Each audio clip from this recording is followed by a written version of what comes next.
ஓம் ஆறுமுக அரங்கமகா தேசிக சுவாமிகள் திருவடிகள் போற்றி.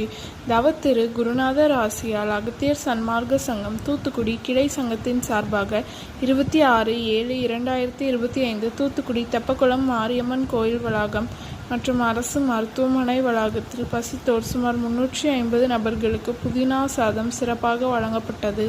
வழங்கியவர்கள் டாக்டர் திரு ராகவன் மற்றும் திரு டி சுரேந்தர், சண்முகவிலாஸ் டிரான்ஸ்போர்ட் அருப்புக்கோட்டை மற்றும் ஸ்ரீ மா என்டர்பிரைசஸ் ஓனர் திரு ஆறுமுகம். அன்னதானத்திற்கு பொருளுதவி செய்தவர்களும் தொண்டு செய்தவர்களும் அவர்கள் குடும்பத்தாரும் எல்லா வளமும் பெற்று சிறப்புடன் வாழ வேண்டுகிறோம்.